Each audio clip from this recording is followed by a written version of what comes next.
All right, so welcome once again on my YouTube channel Pratik Singh Classes. Okay, in this video we are going to start about nuclear fission. I hope the previous video you have enjoyed, and if you have any question, any doubt on that, you can ask in the comment section of this video. There in previous video we have studied about half life and real life. Okay, I'm making a video of just 15 to 20 minutes so that you will not lose your cool, you will not get bored. Okay, if I will make this full lesson video in just one part, okay, you will get confused and also you will not come back to again and again. Fine, so let us start my next video, that is nuclear fission. Okay, but before I start this, let me tell you once again that this is section 8.7 from the old book, and for batch 2021, okay, this is given in section 9.7. Okay, and also once again let me ask to you to please subscribe my channel Pratik Singh Classes, like it, and hit the bell icon for all the videos, so whenever I will upload a new video you will get its instant notification. Now it is night 2 o'clock, and I am making this video just for my students, okay, so that they can prepare well for their exam. Okay, all right, so let us start our today's video, nuclear fission. In 1939, German scientist Otto Hahn and F. Strassmann discovered that when uranium nucleus is bombarded with a neutron, it breaks up into two smaller nuclei of comparable masses with the release of energy. That means when neutron is bombarded on the atom of uranium atom, the uranium atom will break into two smaller parts. Okay, and in this process a lot of energy will be released. Okay, here the release of energy will happen because of mass decay, or delta M changes to energy by the equation E is equal to mc square, given by father of physics Albert Einstein. Okay, father. All right, so let us see what is the actual definition. The process of breaking up of nucleus of heavier atom into two smaller nuclei with the release of a large amount of energy is called nuclear fission. Okay, the fission is accompanied by the release of neutrons. That means in the fission process, okay, two daughter nucleus will be made and a lot of neutron will be released. Okay, maybe lot of means maybe 2 3 like that. Okay, on each cycle. The energy that is released in the nuclear fission is of many orders of magnitude greater than the energy released in any kind of chemical reactions. Reactions are of two types, that is chemical reaction and a nuclear reaction.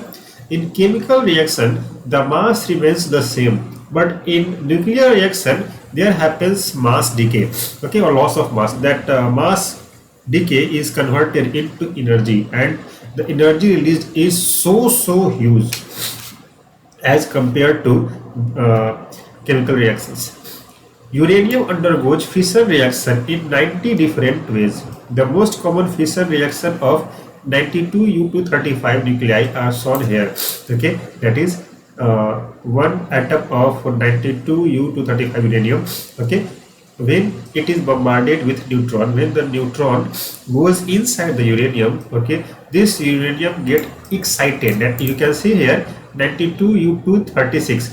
The atomic number remains the same, but mass number increased by 1, and you can see the star mark over uranium because that means it became excited. And when the nuclear balance changes, okay, the nucleus become imbalanced, uranium disintegrates into barium and krypton. Okay, not only in barium or krypton, it goes as it gives here 90 different ways. Okay, so we will have 56Ba141 plus 36Kr92 plus 3 neutron plus energy. Q here is energy. Another way is the uranium will disintegrate, okay, in the form of xenon plus strontium plus 2 neutrons will come out and huge amount of energy in the form of heat energy. Here the Q is energy released during the decay of each uranium nuclei. When the slow neutron is absorbed by the uranium nuclei, the mass number increases by 1 and goes to an excited state, that is 92U236 asterisk. But this excited state does not last longer than 10 to the power minus 12 seconds. That means just in 10 to the power minus 12 second, okay, the nucleus will break and it will decay into two daughter nuclei along 2 or 3 neutrons. Okay, from each reaction on an average we will get 2.5 neutrons, okay, as it is shown here. So we have one uranium atom. When one neutron is fuses inside the uranium atom, uranium nucleus, okay, it get excited, and after that fission happens and two daughter nuclei is being made with the release of 2 or 3 neutrons depending upon in which way the uranium has gone disintegration. Okay, so on an average in every cycle 2.5 neutron comes out. Now let us see how much energy comes out from one atom decay. Energy release in fission. We can calculate the energy released in each uranium fission reaction. We choose the most favorable fission which is given here. Okay, so as you can see, this equation is the most favorable condition for or most favorable found out for this nuclear reaction, nuclear fission.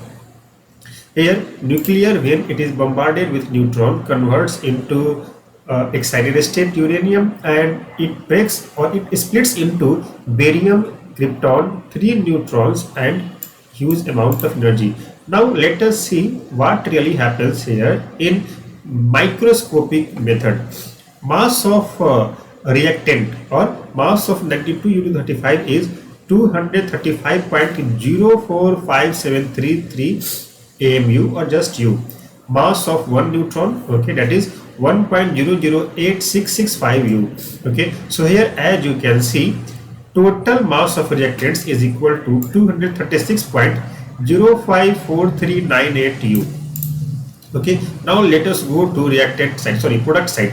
Okay, here mass of one barium atom is 140.9177 U. Mass of one krypton is 91.8854 U. Mass of 3 neutrons, as you can see here, 3 neutrons have come out.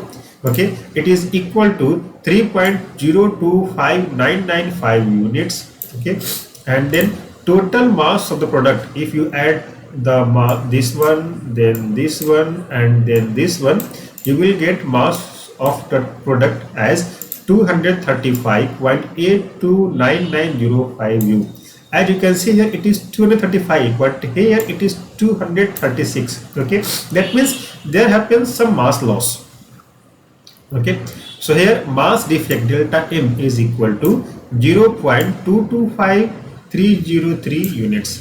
Okay, now let us see how much energy is released. So energy released here in each fission is mass defect multiplied by 931 million electron volt. That is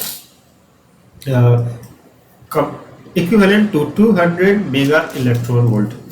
This energy first appears as kinetic energy of daughter nuclei and neutrons, but later this kinetic energy is transferred to the surrounding matter as heat. As they will collide with each other, it will convert into heat. So this is a huge amount of energy, 200 million electron volt or mega electron volt.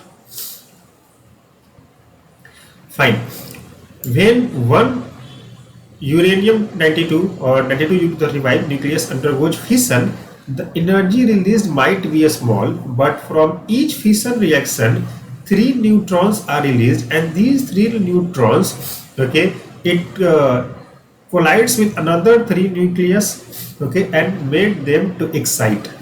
These 3 neutrons cause further fission in another 3 92U235 nuclei, which in turn produce 9 neutrons. Means here it is happening in GP form, 1 to 3 to 9 to 27 to 81, and likewise as you can see in figure 9.28 in your book. Okay, first order, then second order, then third order, and so on so far.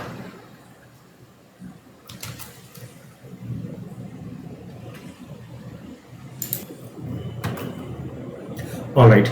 There are two kinds of chain reaction. That is, one is controlled and one is uncontrolled. Uncontrolled chain reaction brings destruction to this world, and controlled chain reaction is helpful for this mankind. We can harness the energy and use it to generate electric current, electric energy. Okay, uncontrolled chain reaction and controlled chain reaction. In an uncontrolled chain reaction, the number of neutrons multiply indefinitely and the entire amount of energy released in just a fraction of seconds. The atom bomb is an example of nuclear fission in which the uncontrolled chain reaction occurs. Atom bomb which produced massive destruction for mankind, that is during World War II when USA dropped atom bomb at Hiroshima and Nagasaki, huge destruction has happened and a lot of people lost their life. Even now, the people who are living in those places in Hiroshima and Nagasaki have side effects caused by the explosion of atom bombs. Okay, and those people have got permanent DNA disorder. Okay, so their offspring are still not normal. It is possible to calculate the typical energy released in a chain reaction. In the first step, one neutron initiates the fission of one nucleus by producing 3 neutrons and energy of about 200 million electron volt. In second step, 3 nuclei undergoes fission. In third step, 9 nuclei undergoes fission, and fourth 27 nucleus undergoes fission, and so on. In the 100th step, the number of nuclei which undergoes fission is around 2.5 into 10 to the power 40. This is huge amount. So energy released will also be very high. In this situation, the energy released will be of 8 into 10 to the power 29 joules. It is really an enormous amount of energy which is equivalent to electrical energy required for Tamil Nadu for several years. Okay, and this much amount of energy releases just in fractions of seconds. If the chain reaction is controllable, then we can harvest the enormous amount of energy for our needs. It is achieved in the controlled chain reaction. In the controlled chain reaction, the average number of neutrons released in each stage is kept as 1, such that it is possible to store the released energy. That means, as let us see the example, this figure here. In first step, one neutron has bombarded on the uranium atom and 3 new neutrons has been produced. Okay, instead of these 3 new neutrons, if we just absorb the 2 neutrons and let only 1 neutron to bombard to other nucleus, okay, we will get energy, okay, in a controlled manner. Means in every reaction, in every disintegration, 2 neutrons are absorbed and only 1 neutron is allowed to disintegrate the other uranium atom. Okay. In nuclear reactors, the controlled chain reaction is achieved and the produced energy is used for power generation or for research purposes. Okay, now we are staying in Sri Perumbudur and just 50 to 60 kilometers away from here, near Mahabalipuram at Kalpakkam, we have very secret and sophisticated nuclear power plant. Okay, which is co-designed by India and Russia. The enormous large energy, which is enough to keep 100-watt light bulb operating for 30,000 years. To produce this much energy through chemical reaction, around 20,000 tons of trinitrotoluene has to be exploded. Okay, then there comes nuclear reactor, okay, which is not that much important, but we will try to go through it in next video. But before that, let us see about nuclear fusion, section 9.8 from new book.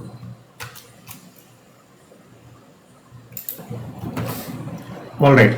When 2 or more light nuclei whose atomic number is less than 20 combine to form a heavier nucleus, then it is called as nuclear fusion.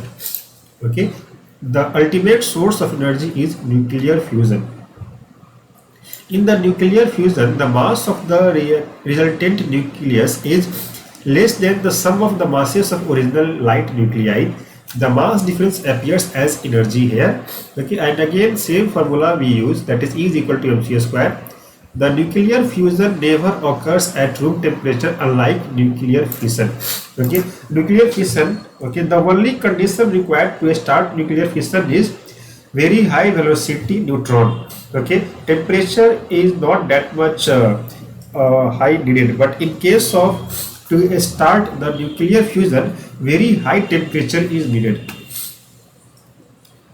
Okay, in the nuclear fusion, the mass of resultant nucleus is less than the sum of the mass. Okay, all right. The nuclear fusion never occurs at room temperature, unlike nuclear fission. This question may be asked in one more question. It is because when two light nuclei come closer to combine, it is strongly repelled by the Coulomb repulsive force, that is F is equal to 1 by 4 pi epsilon naught into Q1 Q2 by R square.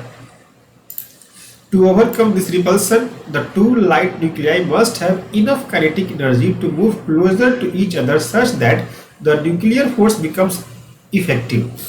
This can be achieved if the temperature is very much greater than the value 10 to the power 7 Kelvin. When the surrounding temperature reaches around 10 to the power 7 Kelvin, lighter nuclei start fusing to form heavier nuclei, and this resulting reaction is called thermonuclear fusion reaction.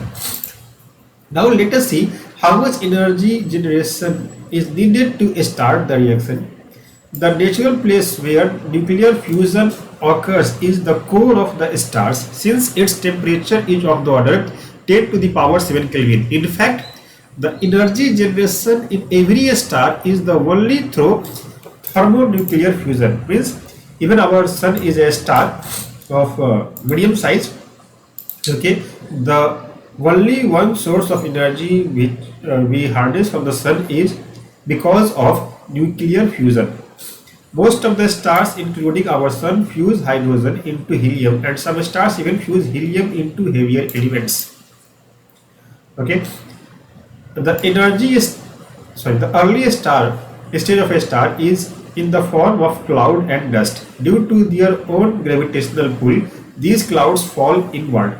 As a result, this gravitational potential energy is converted to kinetic energy and finally into heat energy. When the temperature is high enough to initiate the thermonuclear fusion, they start to release enormous energy which tends to stabilize the star and prevents it from further collapse. Alright. The sun's interior temperature is around 1.5 into 10 to the power 7 Kelvin. This is so high. It is said that the life of sun is 5.5 billion years. Means from that time what light has come out from the sun, okay, if it is traveling in a straight path till now, it hasn't even crossed the Milky Way. So you can imagine how much bigger our Milky Way is. Okay, fine. The sun is converting 6 into 10 to the power 11 kg hydrogen into helium every second, and it has enough hydrogen such that this fusion lasts for another 5 billion years. Means now we are at the central part of fusion happening at sun, central age or mid age. When the hydrogen is burnt out, the sun will enter into new phase called red giant, where helium will fuse and become carbon, and at that time the sun will become red in color. It will start emitting red colored light. During this stage, the sun will expand greatly in size and all its planets will be engulfed in it. Okay, means the size of the sun will become so big that our full solar system will come inside the sun. It will become fat. According to Hans Bethe, the sun is powered by proton-proton cycle of fusion reaction. This cycle consists of 3 steps, and the first 2 steps as follows, like 1h1 plus 1h1 makes 1h2 plus positron plus antineutrino. Likewise, 1h1 plus 1h2 it makes 2he3 plus gamma radiation.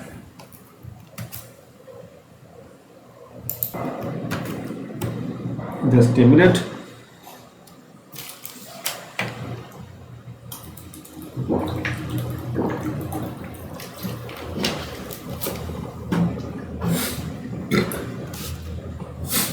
Okay, all right. A number of reactions are possible in this third step. Okay, but the dominant one is given as 2He3 plus 2He3 means 2 helium atom, 2He3. Okay, it makes 2He4. Okay, 2He4 is also called as alpha particle, plus 1H1 plus 1H1. The overall energy production in the above reaction is about 27 million electron volt. The radiation energy we receive from the sun is due to these fusion reactions. Okay, then there comes about elementary particles. Okay, this is not so important, even though you have to see this because it is in your syllabus.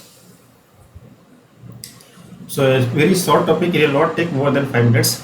An atom has a nucleus surrounded by electron and nuclei is made of protons and neutrons. Till 1960s, it was thought that protons, neutrons and electrons are the fundamental building blocks of matter. That means any atom is made of only these three types of subatomic particles. Those are electrons, protons and neutrons. In 1964, physicists Murray Gell-Mann and George Zweig theoretically proposed that protons and neutrons are not fundamental particles. In fact, they are made of quarks. Okay, that means it is the quark which makes neutrons and protons.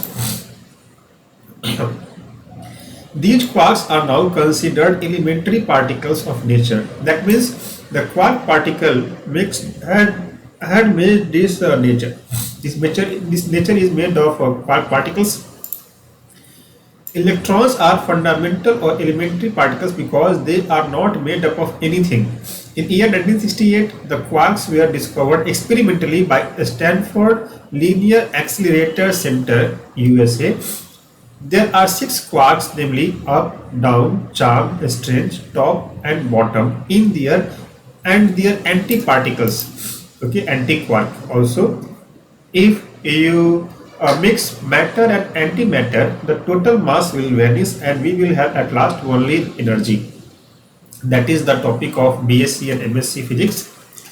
We will study in your other classes. Okay, higher classes. All these quarks have fractional charge. For example, charge of up quark is plus 2 by 3 electron E, and that of down quark is minus 1 by 3 into charge of an electron. According to quark model, proton is made up of 2 up quark and 1 down quark, and neutron is made up of 1 up quark and 2 down quarks as shown here. Okay, so in case of neutron, as you can see, 1 up quark and 2 down quarks, and in case of proton we have 1 down quark and 2 up quarks. The study of elementary particles is called particle physics, and it is an attractive area of research even now. Okay, and if you wish, if you study this, there will be a chance that in future you will get Nobel Prize. Let us make proud. Till date, more than 20 Nobel Prizes have been awarded in the field of particle physics. Okay, TIFR, Tata Institute of Fundamental Research in Delhi and Mumbai. If you go there, you will get a chance to do research on quark particles or subatomic particles. Not only there at Bach Center, Bhava Center. Okay, it is known that there exists gravitational force between two masses, and it is the universal in nature. That means everywhere we have gravitational force of attraction. Our planets are bound to the sun through gravitational force of the sun. In plus 2 volume 1, we have learned that between two charges there exists electromagnetic force, and it plays major role in the most of our day-to-day life events. Okay, and also we have seen there what is the difference between gravitational force and electrostatic force or electromagnetic forces. Okay, but the formula is almost same, that is F is equal to K Q1 Q2 by R square or K M1 M2 by R square. In this unit we have learned that between two nucleons there exists a strong nuclear force, and this force is responsible for stability of the nucleus. Okay, that means the reason behind the protons stays together inside the nucleus is because of the nuclear force. Okay, but nuclear force only acts up to some Fermi level. For larger distance, it is null and void. In addition to these forces, there exists another fundamental force of nature called as weak force. This weak force is even shorter in range than the nuclear force. This force plays an important role in beta decay and energy production by stars. During the fusion of hydrogen into helium in sun, neutrinos and enormous radiations are produced through weak force. The detailed mechanism of weak force is beyond the scope of this book, and you will study this in the higher classes.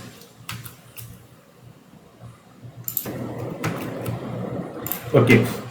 Gravitational, electromagnetic, strong and weak forces are called fundamental forces of nature. It is very interesting to realize that even for our day-to-day life, we require these four fundamental forces. We use this at every moment without realizing that we are using it, or the things around us is happening because of them. To put it in a simple word, we are in the earth because Earth's gravitational attraction on our body. We are standing on the surface of earth because the electromagnetic force between the atoms of the surface of the earth with the atoms of our food. The atoms in our body are stable because of a strong nuclear force. Finally, the lives of species in the earth depend on the solar energy from the sun. It is due to the weak force which plays a vital role during nuclear fusion reactions going on the core of the sun.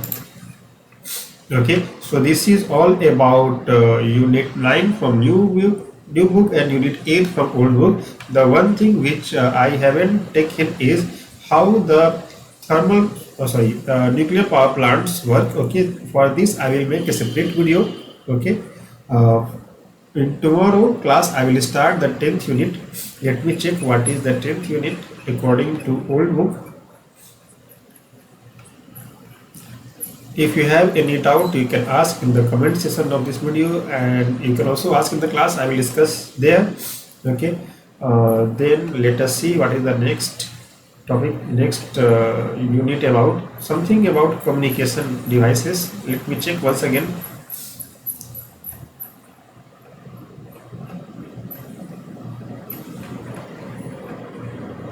Yes, semiconductor electronics. Okay, or the communication devices according to your new book. Okay, and this is a very huge unit. Okay, and for this I will make at least 10 videos. Okay, so please, whenever I share you the link, go through it, because we don't have all the time to finish the portion on time in your exam, because your practical exams are also coming very soon. Okay, and anyhow it will start from this week. Right, so till next video, take care of yourself. Bye bye.